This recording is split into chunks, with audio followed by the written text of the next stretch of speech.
Hello and Jai Hind to you all. Welcome to SSCB. आज के हमारे इस वीडियो में हम लोग बात करने वाले नोबेल प्राइज से रिलेटेड जो भी हमारे फैक्ट्स होंगे एग्जाम पॉइंट ऑफ व्यू के लिए इंपॉर्टेंट, हम उसको आज डिस्कस करेंगे। तो गाइज आपको सबसे पहले पता होना चाहिए what is Nobel prize. Nobel prize विश्व का सबसे बड़ा एक ऐसा प्राइज है जो कि बहुत प्रेस्टिजियस है, जिसको मिलता है वो बहुत प्रसिद्ध व्यक्ति होता है, उसने ऐसा कार्य किया होता है अपने उस फील्ड में पर्टिकुलरली जिससे समाज का विकास होता है। द डेवलपमेंट ऑफ सोसाइटी के लिए जो भी इन्वेंशंस काम आते हैं उनको ये दिया जाता है, हाईली रिकमेंडेड होता है। काफी जो एक तरीके से ये बोल सकते हैं विश्व में काफी प्रसिद्ध इसको माना जाता है। तो आपको पता है नोबेल प्राइज कुछ इस प्रकार से एक मेडल होता है, यहाँ पे आप देख रहे हो ये किसकी याद में इस प्राइज को एक तरीके से यहाँ पे स्टैब्लिश किया गया, दैट इज अल्फ्रेड नोबेल। तो इनके बारे में भी जानना बहुत जरूरी है यहाँ पे। तो अल्फ्रेड नोबेल, ठीक है। अब इनका जन्म जिस समय हुआ था उस समय जो स्वीडन और नॉर्वे है ये एक ही कंट्री हुआ करती, इसका राजा एक ही हुआ करता था। आज की डेट में आप देखोगे इन दोनों की कंट्री जो है इसमें आपको सब चीज अलग मिलेंगी। यहाँ पे आपको इसकी आर्मी अलग मिलेगी, लेजिस्लेटिव असेंबली अलग मिलेगी, सब चीज अलग मिलेगी, लेकिन पहले एक ही हुआ करती थी। तो ये जब बॉर्न हुए थे उस टाइम ये थे United kingdom of Sweden and Norway के। अब ये बेसिकली केमिकल इंजीनियर थे, बहुत जाने माने केमिकल इंजीनियर। इन्होंने सबसे बड़ा जो इनका इन्वेंशन था आज की डेट में से इनको याद रखा जाता है, दैट इज डायनामाइट। डायनामाइट कहाँ पे यूज होता है? डायनामाइट होता है पहाड़ को तोड़ने में। हालांकि इसका यूज आज की डेट में लोग गलत वे में यूज करते हैं, जैसे कि टेररिस्ट ऑर्गेनाइजेशन इसको यूज करती है बम विस्फोट आत्मघाती हमलों में। तो डायनामाइट के आविष्कारक यही हैं और इन्होंने बहुत सारे ऐसे एक्सप्लोजिव का निर्माण किया था जो कि आज की डेट में भी काफी एक तरीके से लाभदायक भी हैं और अगर नेगेटिव वे में देखें तो वो हानिकारक भी हैं। और इनके नाम पे 350 से ज्यादा पेटेंट है। अब ये काफी एक्सप्लोरेबल पर्सन थे, ठीक है, आप समझ सकते हो, काफी खोजबीन करा करते थे, काफी इनकी एक तरीके से इनके अंदर आप ये बोल सकते हो कि इन्वेंशन की ललक थी। एक तरीके से ये हर चीजों को खोजना चाहते थे। लिटरेचर में भी इन्होंने हाथ आजमाया था, लिटरेचर इनके लिए काफी पसंदीदा सब्जेक्ट हुआ करता था। तो आप देख रहे हो 350 से ज्यादा ऐसे प्रोडक्ट हैं जिनके नाम जो पेटेंट है जिनका नाम पे ये है आपके अल्फ्रेड नोबेल। अब इनका जो इंटरेस्ट था वो केमिस्ट्री, फिजिक्स एंड लिटरेचर में था, ये आपको यहाँ पे ध्यान रखना है। अब इन्होंने शादी नहीं करी, ये इनके कोई बच्चे नहीं थे और इनकी मृत्यु आती है 1896 में। 1896 में इनकी मृत्यु होने के बाद अब क्या करते हैं ये कि इनको मतलब इनके नाम पे इतने पेटेंट्स हो गए थे, इतने बड़े डिस्कवरर थे, ये इन्वेंटर थे। तो यहाँ पे इनके नाम पर एक नोबेलियम करके एक तरीके से एक केमिकल है पीरियोडिक टेबल में, वहां पर इनको सम्मान देने के लिए इनकी मेमोरी में उसका नोबेलियम एक नाम रखा गया था। नोबेलियम इनके नाम पर पड़ा है जो कि second half of 20th century में ये रखा गया था। ये हो गई आपकी अल्फ्रेड नोबेल की जिंदगी के बारे में। बहुत ही एक तरीके से दिमाग से धनी व्यक्ति थे, इनको आप ये बोल सकते हो। दिमाग से धनी का मतलब एक तरीके से ये इनका जो दिमाग है वो इंटरेस्टिंग था, वो चीजों को बहुत जल्दी कैच करता था। स्कूल टाइम में भी बहुत तेज हुआ करते थे, हालांकि 4-5 भाई बहन थे, ये बहुत तेज हुआ करते थे, हर चीजों को बहुत जल्दी अडेप्ट करा करते थे। टीचर इनसे काफी प्रभावित रहते थे। कई बार तो ऐसा भी हुआ कि टीचर कहीं रुक गए तो इनको पूछा गया तो इन्होंने उसका जवाब दे दिया कि हाँ ये चीजें ऐसे होंगी। केमिकल इंजीनियर थे बहुत बड़े, डायनामाइट का आविष्कार करा था इन्होंने। तो ये आज अगर ये आज जीवित होते तो आज ये उस चीज से खुद ही बोलते कि हाँ इसका नेगेटिव जो एक तरीके से यूज हो रहा है। तो इनकी विल,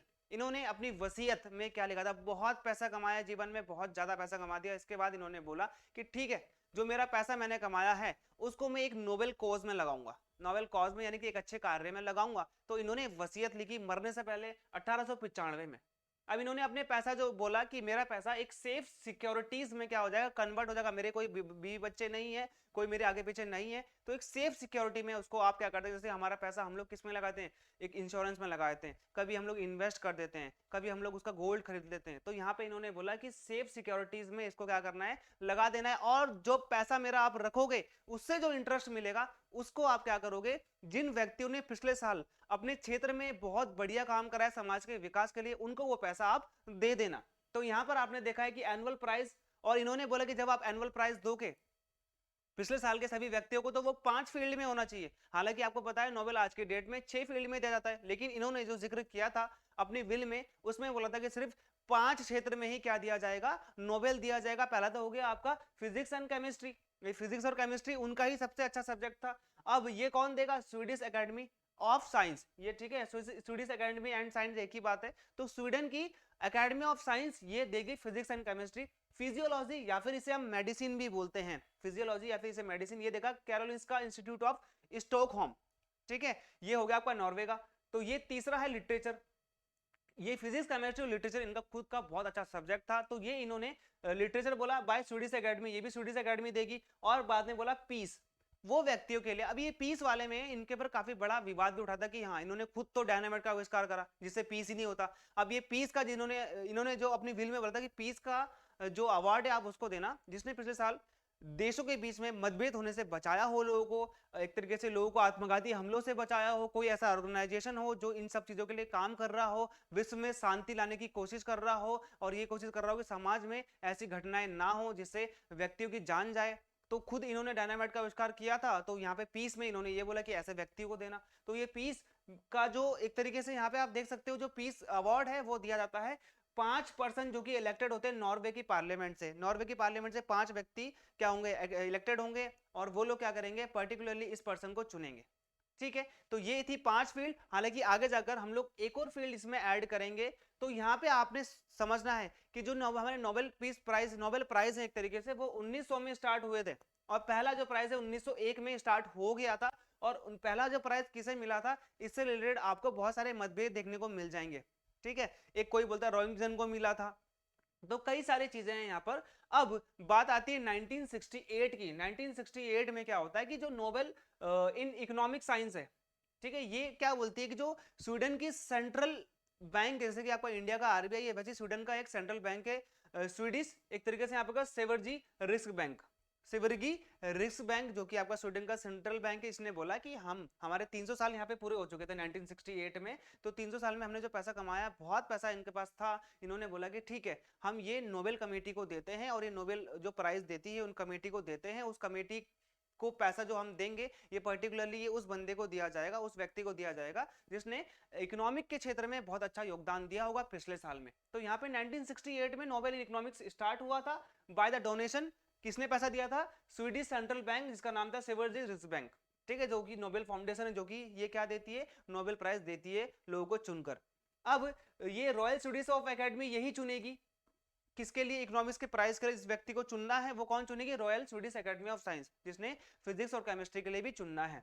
अब आपको यहाँ पे यही ध्यान रखना है कि जो नोबेल प्राइज है उसमें कितना पैसा दिया जाता है, दैट इज यहाँ पे दिया जाता है 10 मिलियन स्वीडिश क्रोन, ये देखो यहाँ पे लिखा हुआ स्वीडिश क्रोनर SEK, 10 मिलियन दिया जाता है। अब ये जो नोबेल प्राइज जिसको मिलता है उसमें उसको 3 चीजें मिलती हैं। पहली बात तो उसको मिलता है यहाँ पे नोबेल प्राइज का डिप्लोमा की, हाँ भाई आपको ये हम डिप्लोमा देते हैं कि आपको नोबेल प्राइज मिला है, किस चीज के लिए मिला है वो भी उसमें लिखा था। फिर मिलता है नोबेल प्राइज मेडल जो कि गोल्ड का होता है, 18 कैरेट का होता है, रिसाइकलेबल होता है। और यहाँ पे आपको डॉक्यूमेंट दिया था एक कंफर्मेशन का कि हाँ आपको नोबेल प्राइज दिया जा रहा है, ठीक है, यहाँ पे नोबेल प्राइज दिया जा रहा है। अब अगला आता है यहाँ पे Nobel prize winners from India.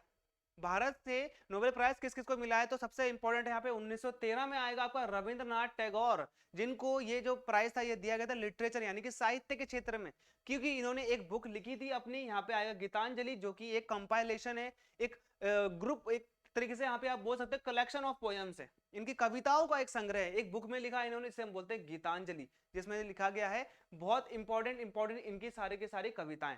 दूसरा मिला है CV रमन को, ठीक है, तो ये नोबेल प्राइज इनको मिला फिजिक्स में 1930 में। ये किस लिए मिला, क्योंकि यहाँ पे इन्होंने रमन इफेक्ट का इजाद किया था, इसका एक्सपेरिमेंट किया था। स्कैटरिंग ऑफ लाइट, आपको पता है लाइट स्कैटरिंग कैसे करती है, प्रिज्म से इन्होंने निकाल के दिखाया था, तो that is CV Raman. Hargobind Khorana, अब ये इंडियन नहीं थे, ये पर्टिकुलरली पैदा यहाँ पे हुए थे लेकिन अमेरिका में जाके बस गए थे, वहां की नागरिकता ले ली थी, तो इनको मेडिसिन के क्षेत्र में 1968 में ये दिया गया था। इन्होंने जेनेटिक RNA की खोज करी थी, DNA और RNA जिसे हम बोलते हैं, यहाँ पे इन्होंने इसकी खोज करी थी, जिसको हम बोलते हैं न्यूक्लियोटाइड्स और न्यूक्लिक एसिड कैरी कैसे करते हैं हमारे जेनेटिक कोड्स को। DNA का सबसे बड़ा एक तरीके से रिसर्च यहाँ पे इनको माना था, हरगोविंद खुराना को। मदर टेरेसा शांति के लिए दिया गया था इनको 1979 में। अल्बानिया की पूरी तरीके से रहने वाली थी, फर्स्ट वर्ल्ड वॉर में भारत में आई थी और यहाँ पे आने के बाद इन्होंने एक निर्मल हृदय नामक एक संस्था खोली थी। ये उन लोगों के लिए है जिनको ऐसी बहुत क्रिटिकल बीमारी है जो ठीक नहीं हो सकती, क्योरेबल नहीं है, और जिनको आराम से मरना है, आगे जाकर मृत्यु को वो आराम से देखना चाहते हैं। तो ये हो गया आपका निर्मल हृदय, ऐसी ऐसी संस्था थी जो कि बहुत क्रिटिकल, जो बहुत ज्यादा बीमार है, जो ठीक नहीं हो सकते, उनको यहाँ पे लाते थे, उनको जीवन के बारे में बताते थे, और वो उनकी मृत्यु जो ऐसे होती थी कि वो ऐसे दर्दनाक मृत्यु नहीं झेल पाए। सुब्रमण्यम चंद्रशेखर बहुत ही इंपॉर्टेंट, ये थे आपके फिजिसिस्ट। इन्होंने सबसे इंपॉर्टेंट चीज क्या है, चंद्रशेखर लिमिट। चंद्रशेखर लिमिट क्या होती है, इन्होंने बोला था कोई भी स्टार अगर 1.44 सोलर मास के पास आ जाएगा, यानी कि उसका जो मास है इसके बराबर हो जाएगा, तो वो किस में बदल जाएगा, व्हाइट ड्वार्फ में बदल जाएगा, ये बोला था इन्होंने। तो यहाँ पे इन्होंने क्या दिया था, physical process of importance of structure and evolution of star. यहाँ पे सिर्फ आप याद रखो, इवोल्यूशन ऑफ स्टार से रिलेटेड इन्होंने एक थ्योरी दी थी जिसे हम बोलते हैं चंद्रशेखर लिमिट। 1983 में इनको ये पुरस्कार दिया गया था। अमर्त्य सेन, इकोनॉमिक में सबसे पहला पुरस्कार भारत की तरफ से किनको दिया गया है, ये अमर्त्य सेन को दिया गया 1998 में। इन्होंने पर्टिकुलरली किस पे काम किया था, इन्होंने काम किया था हमारी वेलफेयर इकोनॉमी में। देखिए यहाँ पे contribution to welfare economy and this exemplary work for cause and prevention of famine. ये बोलते हैं कि अगर कोई महामारी, कोई मलेरिया, कोई ऐसी चीज है जैसे कि आपको कोविड में किस प्रकार से अगर महामारी हो रही है, उस महामारी में कैसे अर्थव्यवस्था को बचा कर रखना है, जिसे हम बोलते हैं वेलफेयर इकोनॉमी। तो इसके ऊपर इन्होंने क्या करा था, एक अपना मॉडल थ्योरी तैयार करके दी थी, जो कि बहुत कारगर साबित हुई साउथ अफ्रीका में। तो यहाँ पे अमर्त्य सेन को इसलिए नोबेल प्राइज दिया गया। वेंकटरमन रामकृष्णन, ये भी अमेरिका के रहने वाले थे पूर्ण रूप से। अब यहाँ पे आप देख लीजिए, इनको केमिस्ट्री में मिला था 2009 में। अब इन्होंने क्या करा था, साइंटिफिक पेपर्स निकाले थे, एक तरीके से जर्नल निकाले थे अपने आरएनए स्ट्रक्चर में, जैसे कि काम करा था हमारे हरगोविंद खुराना ने। तो 2009 में इनको इसलिए क्या मिला था, एक तरीके से नोबेल प्राइज मिला था। फिर आता है कैलाश सत्यार्थी, ये 2014 में मलाला यूसुफजई के साथ में ये प्राइज इन्होंने शेयर किया था। पीस में इनको मिला है क्योंकि इनके द्वारा बचपन बचाओ आंदोलन चलाया गया था, जिसके तहत 90,000 से ज्यादा जो बच्चे हैं जिनको किडनैप करा गया था, जिनको अपंग करके वहां पे बैठाया गया था भीख मांगने के लिए, तो उन सबको क्या करा था इन्होंने, एक तरीके से उनके घर भेजा था या फिर वो उसे अपने संस्था में लेके आए थे। तो यहाँ पे आप देख सकते हो, बचपन बचाओ आंदोलन हो गया, ग्लोबल मार्च अगेंस्ट चाइल्ड लेबर। तो चाइल्ड लेबर के लिए भी इन्होंने काफी ऐसे कार्य किए हैं, जिसके लिए इनका सराहनीय योगदान देखते हुए नोबेल प्राइज इनको दिया गया शांति के लिए, मलाला यूसुफजई के साथ, जो कि अभी तक की सबसे यंगेस्ट पर्सन है to be the laureate of Nobel prize. अंत में आता है आपका अभिजीत बनर्जी। 2019 में इनको इकोनॉमी के क्षेत्र में क्या दिया गया, नोबेल प्राइज दिया गया। भारत की तरफ से दूसरे ऐसे व्यक्ति हैं। हालांकि इनकी जो वाइफ है उनको भी एक तरीके से इकोनॉमी में क्या मिला था, नोबेल मिला था। ठीक है, डफलो करके उनका नाम है। ये यूनिवर्सिटी ऑफ मैनचेस्टर में क्या है, एक तरीके से प्रोफेसर है इकोनॉमी के। तो यहाँ पे इनका एक्सपेरिमेंट था एलिवेशन ग्लोबल पॉवर्टी। तो इन्होंने पर्टिकुलरली किस पे सिद्धांत दिया है कि विश्व में कैसे गरीबी को हम हटा सकते हैं, किस आर्थिक क्रिया को करके हम उसे हटा सकते हैं। तो यहाँ पे इन चीजों के ऊपर इन्होंने जब थ्योरी दी थी तो वो काफी कारगर साबित हुई अगेंस्ट साउथ अफ्रीका में। तो यहाँ पे इकोनॉमी में भारत की तरफ से दूसरा व्यक्ति जिसको मिला था दैट इज अभिजीत बनर्जी। और अभी तक 2019 के बाद हम में से किसी जो हमारे भारतीय हैं उनमें से किसी को भी नोबेल प्राइज नहीं मिला है। तो ये थे गाइज हमारे भारतीय जिनको क्या एक तरीके से यहाँ पे नोबेल प्राइज मिल चुका है। सो गाइज ये था हमारा आज का वीडियो। मैंने कोशिश करी है कि जो आपका एग्जाम पॉइंट ऑफ व्यू में सारे के सारे क्लियर हो जाएं। तो गाइज सबसे इंपॉर्टेंट चीज यहाँ पर ये है कि आपने चैनल को सब्सक्राइब करना है, लाइक करना है, शेयर करना है, इससे मुझे मोटिवेशन मिलती है। मिलते हैं हमारे अगले वीडियो में। देश विक्रम सिंह साइनिंग ऑफ।